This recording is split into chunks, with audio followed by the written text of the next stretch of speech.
Allahümme salli ala Muhammedin ve ali Muhammed. Bismillahirrahmanirrahim.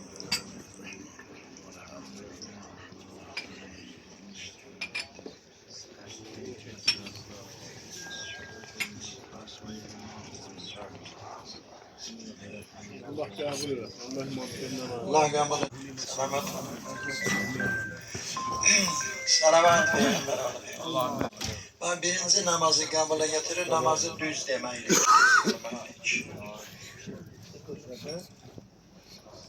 Namazı kabule getirir, namazın hükümlerini bilmek. Şəcciyatı bilmek. Hansı namazı batıl eləyir, hansı sahiydir, hansına itibarlar yapmak. Çalan ağlar olur. Namazın üstünde Allah sizleri var edersin. Hükmün bilmədir. Bozdun namazı, alavədən başladın dedin. İkinci namazın düz kılsın sahihdir ama birinci namazı bozduğu göre haram iş elədi günahkarsın. Canın gülermiyor. Hükmü gene bileydin sen orada bozmaydın. Bazı yer var şak var orada namazı bozmay olmaz o şakı hemen elemek. Çalan ağlar olur. Bazı yerde var namazı batıl eleyip bozup olaydan kılmalısın. Bazı şak var ihtibar yok. Bakıyorum Can ağlar. O şakı ihtibar yoktur. Çünkü ondan sonraki işe başlayıpsan.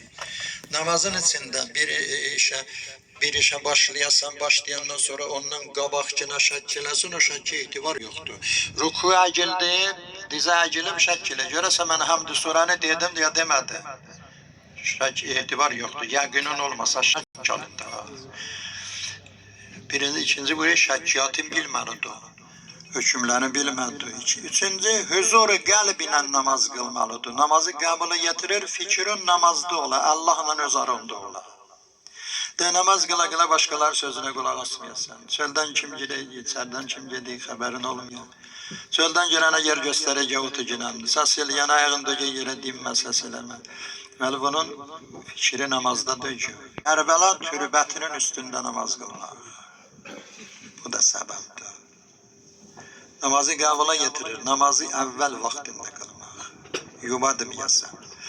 Kur'an der feveylül lil musallin hum an salatihim sahun. Vay olsun o namaz kılanlara, namazı yüngül tuturlar. Namazı yüngül tutmaklığında bir iş sebebi odur. Vaktinde imkanı var, kılmır, yubadır kılaram da. Yubadır sonra kılır. Bu da namazı yüngül tutur, sahlancarlık eləyir. Vay bunun hakkında da var. Vay olsun o namaz kılanlara, namaz kılı yalan danışay, gıybet ile yahaları haram bilmeyi bunlar. Böyle namaz kılanlara. Eğer o namaz kılan düz kılsa, kanunlara hemen eləsin, başkasına da tesir eder. Onlar da gelir o yola. Ama görür ki belədir, namaz kılan belədir, bu duman neye geliyor? Hristiyan şah olup, onun bir kızı olup, evladında bir tane kız olup. Böylece bu Müslümanlara koşulup İslam dini kabul eleyip Müslüman olurdu. Salam. Sağ ol.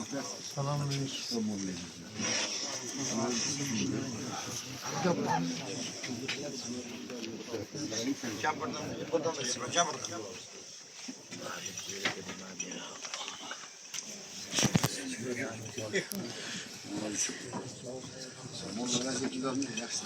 Ya Allah.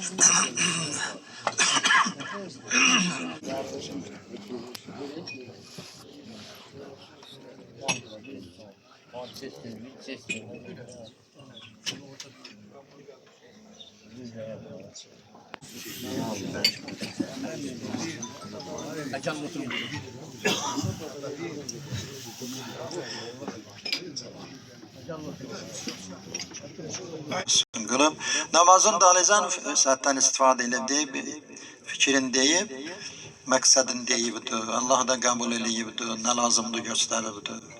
Namazın dalizan bir şey Allah buyuruyor. Menden iste günen, ondan sonra gedikinen. Kabula getiririk. Namazdan qabaq dişləri təmizlə, burnu sağlam, su yaxala günen, misvak elə günen. Namazın savabını artırır, kabula getirir. Hem qame ilə namazı qılmaqlığı, namazı kabula getirir. Namazda tələsməyəsən. Quran deyir və bəşşiri sabirin. Şadlıq xəbəri olsun. Diyor ki, səbir 3 qismidir. Birinci, ibadətə səbir eləmək.